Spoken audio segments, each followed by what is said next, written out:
با این فلک زده در یک مزار نتوان خفت.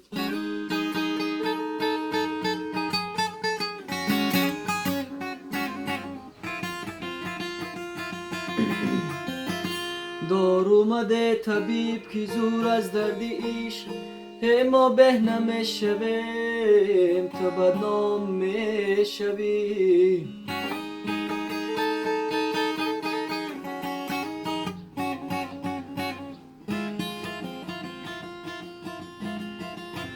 آهن و پولاد از یک جا می آید برون، آن یک شمشیر گردد دیگر نعل خر است.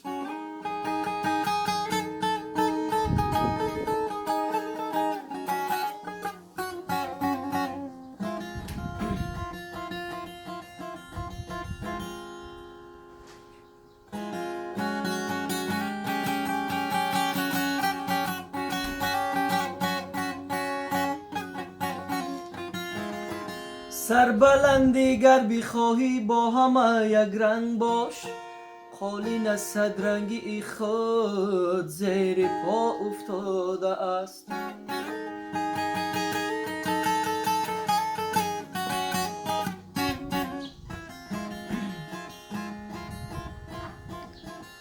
هر طبیبی که خبردار زی بیماریش، غیری وصلی تو نفرما دوای دل من.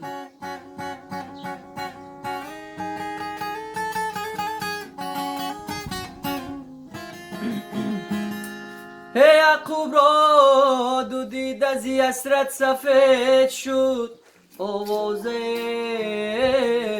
زی مصر به کنعان نمیرسد.